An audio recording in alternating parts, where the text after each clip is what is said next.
Before we get started here, it's important to note that this is a mini lecture pertaining to a chapter quiz.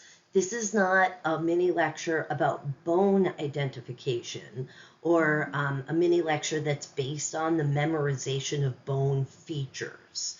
So don't be confused here because I'm using a humerus, but I'm just using it as an example to define terms that are appropriate to every bone. Each end of a bone is called an epiphysis. There's a proximal epiphysis and a distal epiphysis. And this is why we had to learn those two terms in that first chapter. Between the two epiphyses is the shaft of the bone, which we call the diaphysis. Bones have their own connective covering, separating them from the overlying tissue, which is usually muscle. The superficial covering is called the periosteum, and this wrapping will be discussed in more detail, but it actually consists of its own two layers. Deep in the periosteum is a structure that is called the bone collar, which surrounds the diaphysis entirely, but the collar really is just a superficial covering. So it's like this part right here and this part right here, which of course then circle around that marrow cavity. This takes its name from the collar of a shirt, right, which surrounds the neck. If we move more internally or deeper into the bone, we encounter some spongy bone that you can see up here. And then, of course, on the very center of a long bone, we have yellow marrow. Now, if we had flat bones, we would have red marrow. Think about these structures and how a scalpel would encounter them if cutting into a bone. Bones bleed and they hurt when you break them, or so I've heard. This is because bones are both innervated and vascularized. As the bone is forming, there will be blood vessels that will perforate the bone, entering into it at an angle, such as these here. There are little tiny holes in every bone that are called nutrient foramina, and it's these openings that are meant for arteries and veins and nerves to perforate the bone.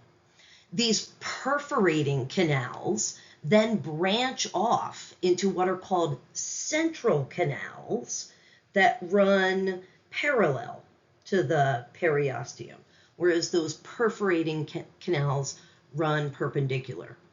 This type of vascularization creates a network of blood vessels that penetrate deeply into the bone and diffuse nutrients like glucose and oxygen from them.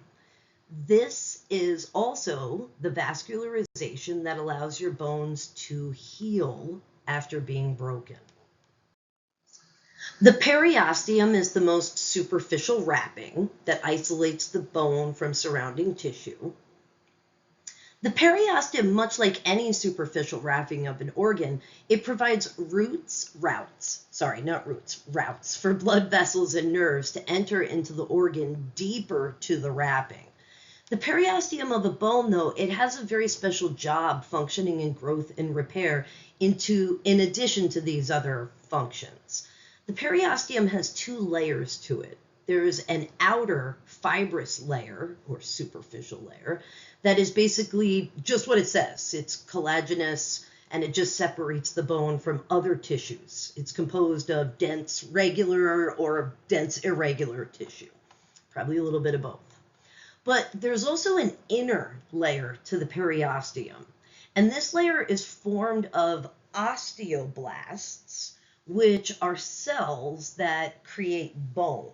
And I've drawn a terrible picture here of an osteoblast.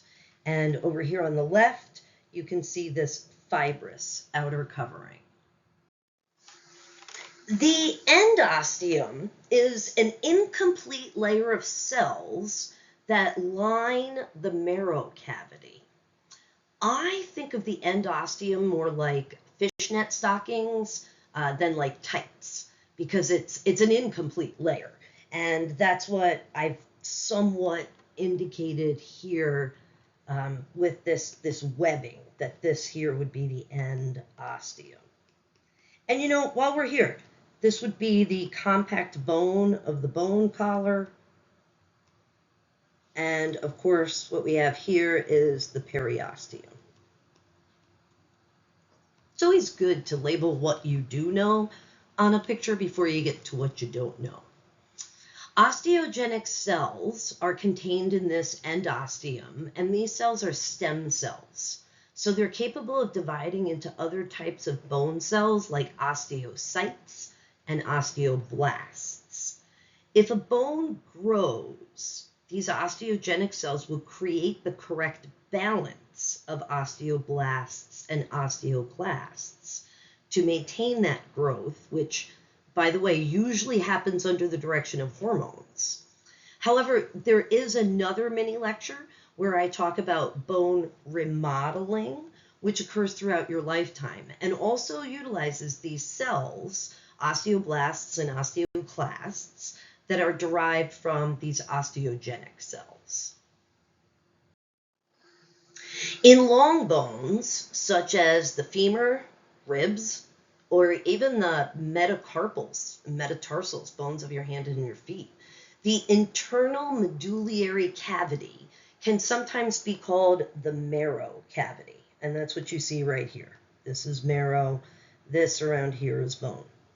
The medullary cavity containing marrow also contains adipose tissue. That's what marrow really is. And if you've ever been or worked at, I've never been, but I've worked at a fine dining restaurant, sometimes you'll get the shin bone of an animal full of marrow, and you serve the bone on a plate with the marrow intact, and you give your customer crackers so that they can spread it like butter.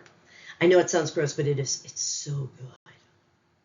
So long bones usually have yellow marrow in them. And as you can see, that's very common as an adult. You start out as a child with red marrow in almost all of your bones, and then it converts to yellow marrow over time.